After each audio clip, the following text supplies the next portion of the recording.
हरे कृष्ण।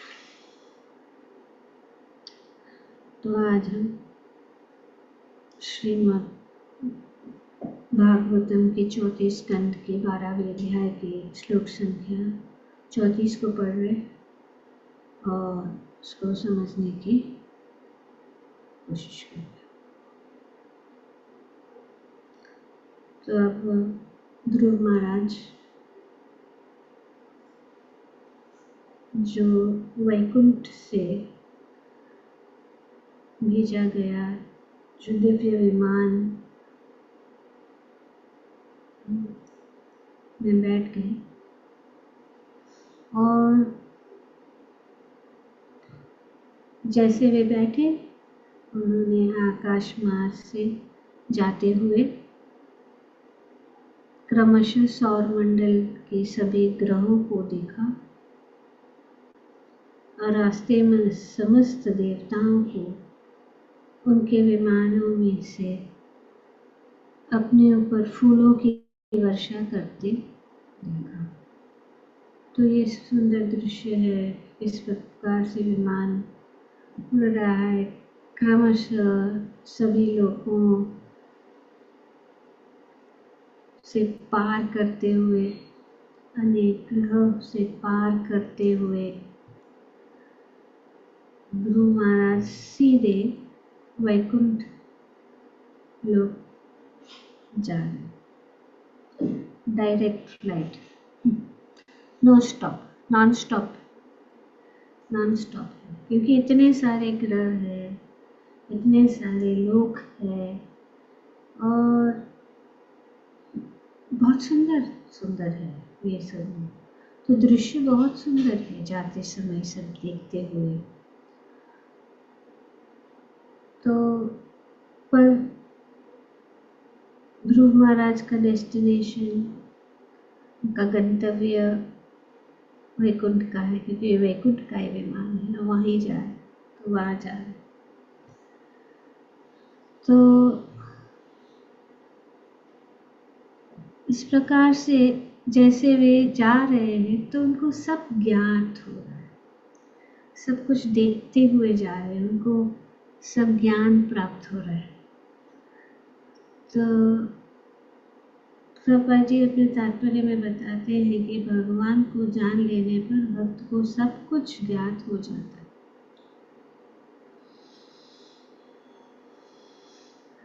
और इस प्रकार भगवान के लोक जाने से मनुष्य को वैकुंठ लोक के मार्ग में पड़ने वाली अन्य सभी लोकों का ज्ञान हो जाता है।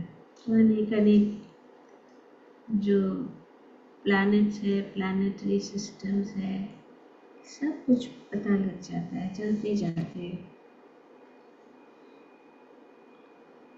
तो यहाँ पे हमें स्मरण रखना चाहिए कि ध्रुव महाराज का शरीर हमसे भिन्न था। जैसे उनका शरीर, वही शरीर में गए, लेकिन वो शरीर भिन्न था। वो शरीर जो है पूर्णतया जो है दिव्य हो गया था, आध्यात्मिक शरीर बन गया था। तो ये हुआ है। वैकुंठ विमान में चढ़ते समय उनका शरीर दिव्य सुनहरे रंग का हो गया, गोल्डन हो गया। तो ये उनका ये दिव्य शरीर, तो ये दिव्य शरीर हमारे शरीर के जैसा नहीं है।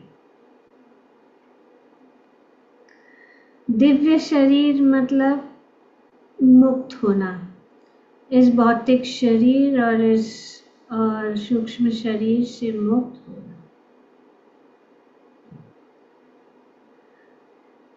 तो हमें ये आइडिया नहीं है कि इस आध्यात्मिक शरीर कैसे होता है, और आध्यात्मिक शरीर इतना शक्तिशाली है। तो आध्यात्मिक शरीर जैसे प्राप्त करते समय एक गणना है या कैलकुलेशन है कि ये कैसा है। अगर भगवान 100%, 100% है, 100% है, तो जब हम आध्यात्मिक शरीर प्राप्त करते हैं तो हम भगवान के जैसे शक्तिशाली बन जाते हैं, लगभग भगवान के जैसे नजदीक। पर कितना? 78% पूरा शक्ति जितना भगवान में है उतना शक्ति प्राप्त हो जाता है जब हम आध्यात्मिक शरीर प्राप्त करते हैं। तो ये शास्त्रों का, ऋषि मुनियों का की गणना है, कैलकुलेशन ऑफ ग्रेट ऋषिज। तो उन्होंने ये कैलकुलेशन किया है कि 78%। पर अभी तो है हमारा जो है भौतिक शरीर है, तो इस भौतिक शरीर से हम ये आध्यात्मिक शरीर मतलब सच्चिदानंद शरीर, अपना सच्चिदानंद रूप जो हमारा आध्यात्मिक रूप है वो हम प्राप्त करते हैं। तो इसके लिए उसको सच्चिदानंद और इतनी शक्तिशाली भगवान की जैसे तो पिछले श्लोक में भी तात्पर्य में बताया गया है कि भगवान के जैसी ही शक्ति प्राप्त होती है। तो इसीलिए भगवत कृपा से वे भगवान के ही समान हो जाते हैं। पिछले श्लोक या श्लोक संख्या 32 में प्रभुपाद जी बताते हैं भगवान के समान हो जाते, और जब भी वह किसी वस्तु के लिए सोचते हैं तो उनकी इच्छा तुरंत पूर्ण हो जाती है। तो ये आध्यात्मिक शरीर प्राप्त करना, कोई भी व्यक्ति भौतिक देह से उच्च लोक को पार नहीं कर सकता,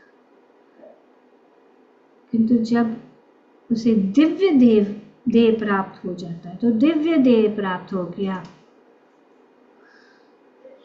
तो वह न केवल इस जगत के उच्चतर लोकों का पार कर सकता है, वरन उससे परे उच्च लोक, वैकुंठ लोक तक भी जा सकता है।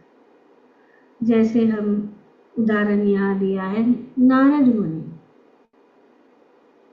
नारद मुनि का शरीर दिव्य है, और क्योंकि उनका शरीर दिव्य है वे वैकुंठ तक जा सकते हैं, किसी भी लोक में जा सकते, कहीं पे भी जा सकते, पृथ्वी पे भी आ सकते हैं। तो ये और वे ट्रैवल करते रहते हैं, ऊपर नीचे सब जगह जाते हैं, पूरे ब्रह्मांड के कोने कोने में जाते हैं, हरि नाम करते हैं, भगवान का नाम का उच्चारण करते हैं और सब जगह। तो ये दिव्य देह प्राप्त करने से ही हम वहाँ वैकुंठ लोक तक जा सकते हैं, नहीं इस भौतिक शरीर से हम नहीं जा सकते।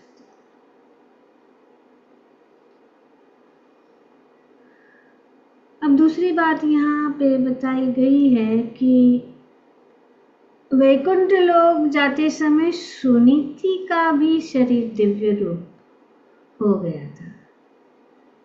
सुनीति ने भी दिव्य रूप पाया, ध्रुव तो पाया ही, लेकिन सुनीति को भी दिव्य रूप प्राप्त हुआ। तो ये सुंदरता है भक्ति की, भक्ति के मार्ग की सुनीति की ही भांति ही प्रत्येक माता को चाहिए कि वह अपने संतान को ध्रुव महाराज के समान भक्त बनाने की शिक्षा दे। तो सब माताओं को ये शिक्षा देना चाहिए।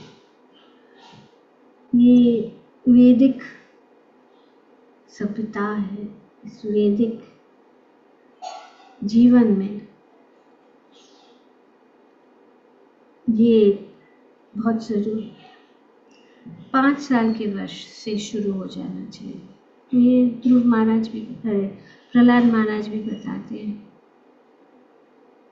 5 साल की आयु से ही। और यही हुआ जब ध्रुव 5 वर्ष के थे, तभी सुनीति ने उन्हें शिक्षा दी कि इस संसार से विरक्त होकर भगवान की खोज करने जंगल में जा। विरक्ति बहुत जरूरी है।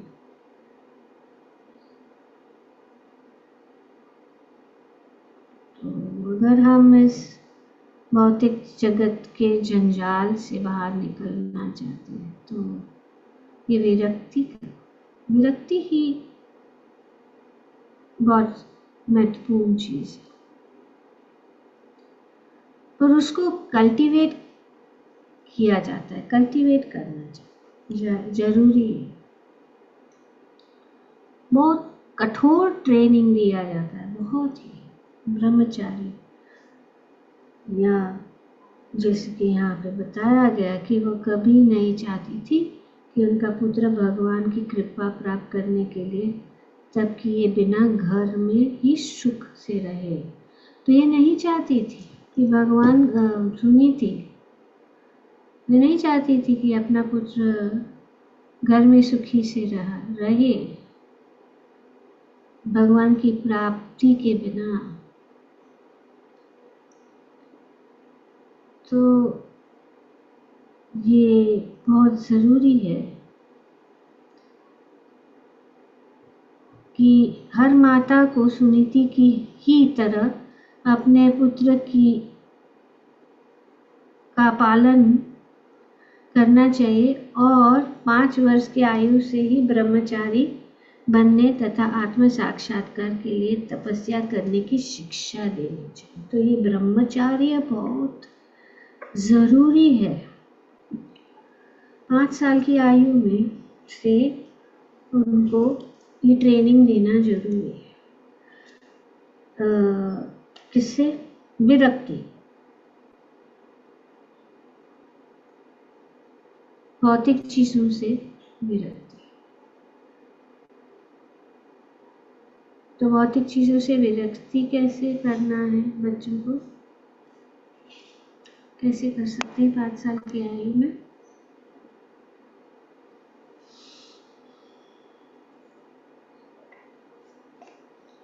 प्रैक्टिकली कैसे कर सकते हैं आज के युग में?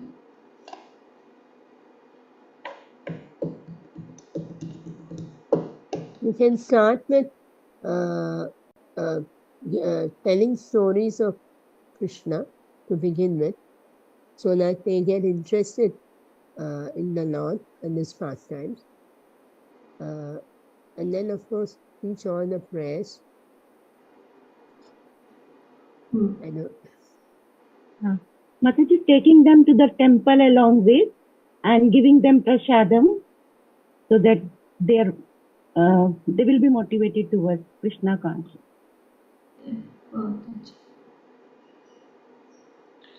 Involving them in every activity related to devotional service. Yes. That will be more practical. Yes. So you can give them nice prasadam. They like them. They like kirtan, उनको अच्छा लगता है। And then घर में हम जो करते हैं जैसे कि सुबह उठना, तो ये बहुत ज़रूरी है कि माता पिता भी उसको पालन करें।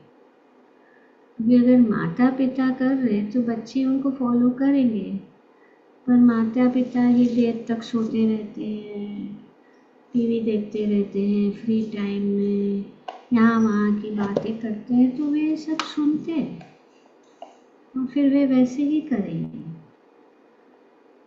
तो इसीलिए घर में होता नहीं है। तो इसीलिए पहले जो है कोई भी होगा, चाहे वो बड़ा राजा क्यों ना हो, उनको गुरुकुल में भेजा जाता है 5 साल की आयु। तो ब्रह्मचारी का अर्थ क्या है? ब्रह्म मतलब परब्रह्म, और चारी मतलब जिसका लेना देना सिर्फ परब्रह्म से है और कुछ लेना देना नहीं। तो इसीलिए ब्रह्मचारी। ब्रह्मचारी का अर्थ यही है, आध्यात्मिक उन्नति।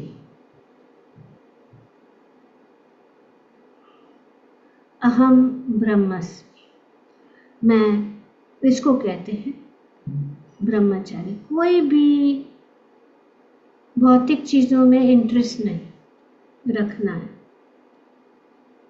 तो उनको इस प्रकार से भौतिक चीजों में कोई इंटरेस्ट नहीं। इंटरेस्ट सिर्फ किस में है? आध्यात्मिक प्रगति। तो ये ब्रह्मचारी।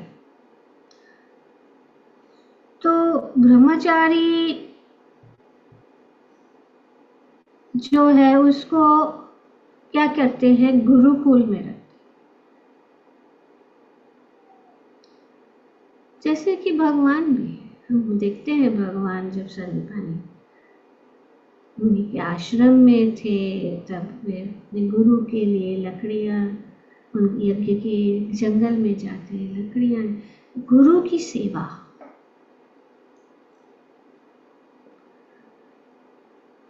तो ये तपस्या का जीवन है,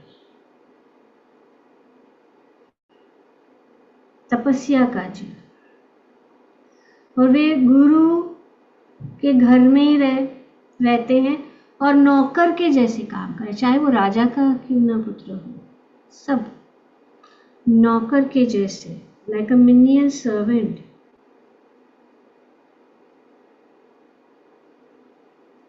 राजा का पुत्र हो या ब्राह्मण का पुत्र हो, उसको गुरु के साथ रहना है और इस प्रकार से उनकी सेवा करनी है।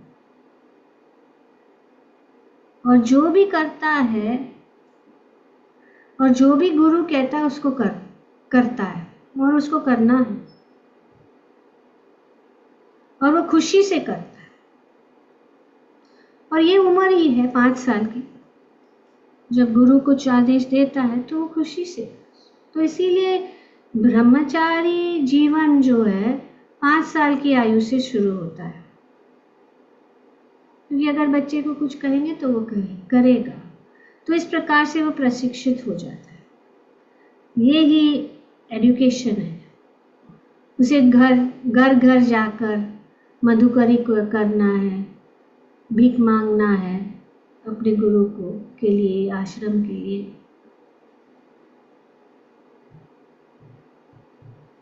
तो माता भिक्षाम दे, तो भिक्षा मांग। ब्रह्मचारी तो तुरंत जो है वो घर के जो जानते हैं कि ये ब्रह्मचारी है, गुरु के आश्रम से है, तो उनको तुरंत जो है कुछ चावल या आटा या फल वगैरह जो है या कुछ धन ऐसे दे देते हैं। और वो क्या करेगा? वही चीज जो कुछ भी मिले सीधा वो अपने गुरु को अर्पण कर देता है, और वो गुरु की संपत्ति हो जाती है। क्योंकि उसने भिक्षा मांगी तो उसका नहीं है, वो सब कुछ जो है गुरु को।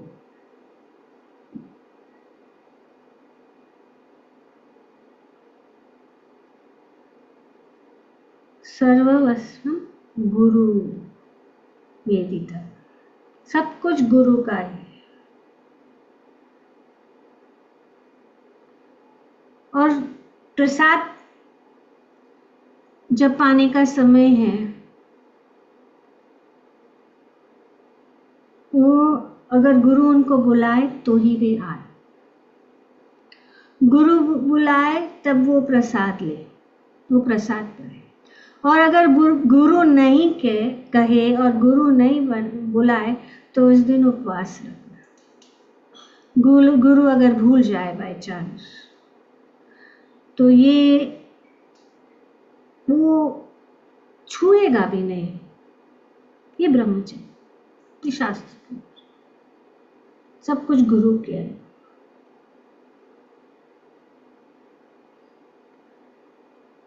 तो ये तपस्या, इसको कहते तपस्या, सहना, सहनशील, टॉलरेट। तो ये कठिन ट्रेनिंग भी, ऐसा नहीं कि गुरु जानबूझकर उनको कष्ट देने के लिए कर रहे, लेकिन ये ट्रेनिंग है कि उनको कष्ट,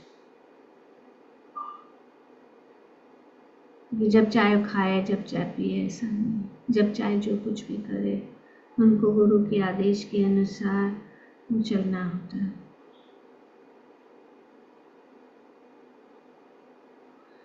तो इस प्रकार से वे सेवा करता और गुरु के आश्रम में रहता है। जब 24-25 साल हो जाता है, उम्र हो जाती है, तो वो अपने घर चले जाता है। जैसे कि राजा का भी, इनफैक्ट वो राजा के लिए, राजा के पुत्र जो होते हैं बहुत जरूरी, क्योंकि क्या है कि जब हमारे पास बहुत सारा धन है, बहुत सारा अमीर है, तो सब कुछ आसानी से मिल जाता है। और क्योंकि आसानी से मिल जाता है तो दूसरों को कष्टों को नहीं समझ सकते।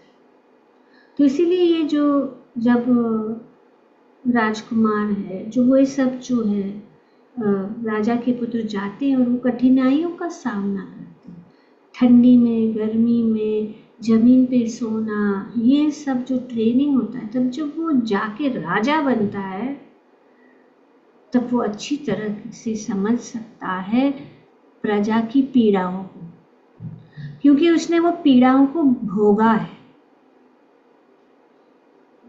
तो जब ये पीड़ाएं भोगते हैं तो समझ में आता है।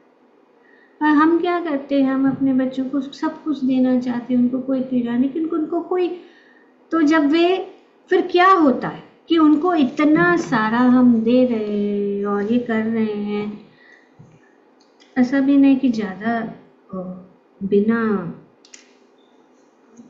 अनकंट्रोल, ऐसा नहीं है, पर उनको सिखाना चाहिए तपस्या करना, कष्ट क्या है।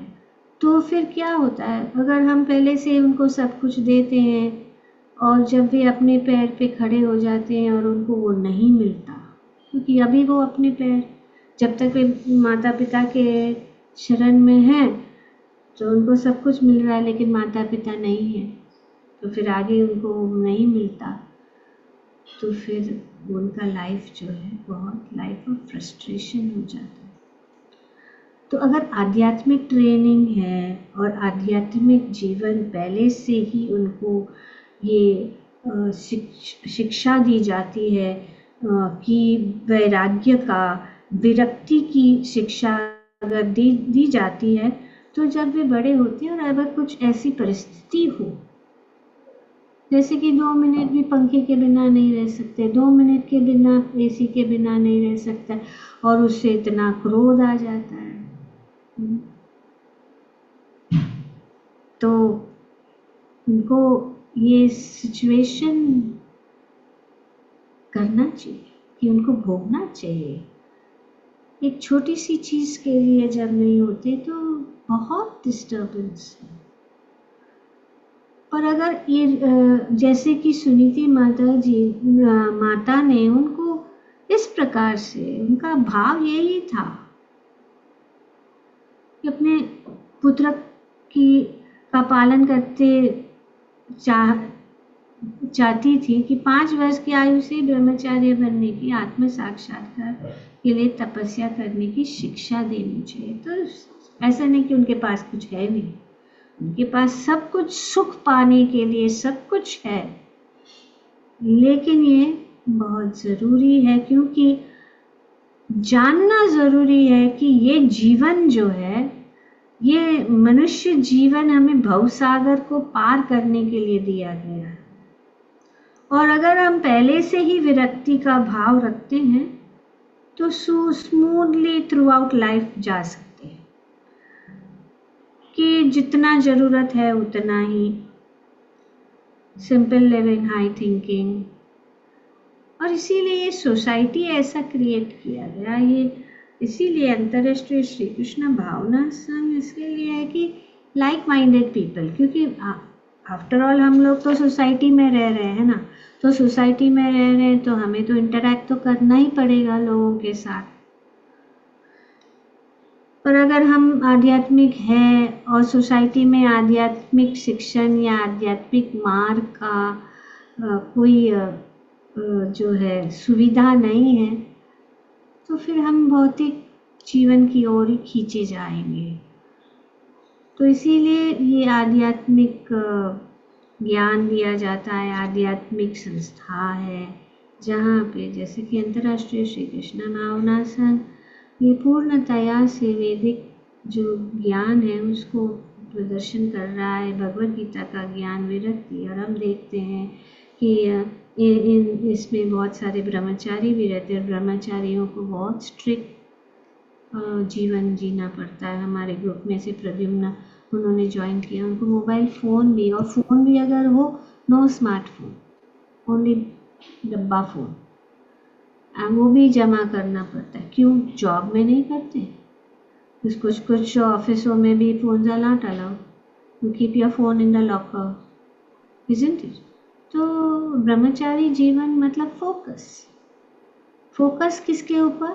ब्रह्म के ऊपर, पर ब्रह्म के ऊपर, आध्यात्मिक जीवन के ऊपर। तो जितना भी ये हो जाए, क्योंकि आगे चल के गृहस्थ जीवन में जब हम जाते हैं तो ये सब करने की जो है सुविधा इतनी नहीं प्राप्त होती। और गृहस्थ जीवन भी जो भगवान को कहा गया है कि जो भी गृहस्थ, अगर वो भगवान इन सब नियमों के अनुसार अपना गृहस्थ चलाता है तो वो ब्रह्मचारी के बराबर ही है। ब्रह्मचार्य का ही कंटिन्यू चल रहा है, गृहस्थ में रह रहे, बच्चे हैं, पत्नी है, माता पिता, सास ससुर के साथ रहते हुए भी अपना जीवन जो है भक्तिमय बना देता है, तो एज गुड एज ब्रह्मचारी लाइफ। तो यहाँ पे यही बताया गया कि सभी माताओं को ये उदाहरण या ये शिक्षा लेनी चाहिए। इस प्रकार से सुनीति ने ध्रुव महाराज को ट्रेन अप किया 5 साल की आयु से। इससे यह लाभ होगा कि यदि पुत्र ध्रुव के समान भक्त हुआ तो वो केवल वह भगवान के धाम हो जाएगा, वरन उनकी माता भी उसी के साथ वैकुंठ लोक जा सकते हैं, भले ही वह भक्ति के लिए तपस्या करने में असमर्थ रही हो। तो अगर हम अपने बच्चों को वो मार्ग दिखाते हैं, अगर हमारे बच्चे अच्छे भक्त बन जाते हैं, और अगर हम अपने भक्त जैसे कि वह कभी नहीं चाहती थी कि उनका पुत्र भगवान की कृपा प्राप्त करने के लिए तप किए बिना घर में ही सुख से रहे। जैसे कि कभी कभी हम भक्ति में भी हम देखते हैं कुछ माताएं जब उनके बच्चे आते हैं और सेवा करते हैं तो बोलते क्या करते रहते हो, घर नहीं आना है, खाना है नहीं पीना। पर भक्ति में सेवा चल रहा है, कितनी सेवाएं होती हैं, बार बार फ़ोन करते हैं क्यों नहीं आया, अभी तक क्यों नहीं आया। तो ये बात है कुछ आजकल की माता जो भक्त होते हुए भी ऐसे सोचते हैं, कि हमारे पुत्रों को क्यों, ये माता जी उनको पकड़ के बैठी है, उनको क्या करा रहे, क्या कर रहे। तो यही है। और बाकी के भी माताएं हैं जो आते हैं, उनके परिवार के लोग, अरे ये लोग क्या कर रहे हैं इतने, पर उनको कहें कि आप लोग भी आओ, आके देखो, सुन तैयार नहीं है तो क्या कर सकते हैं, पर कोशिश जारी रहेगी। इसीलिए हम तो बदनाम हैं, चाहे कोई बात नहीं, लेकिन हम जाते हैं कि तो एक बार मैंने गुरु महाराज से भी कहा कि महाराज हम तो बदनाम हैं।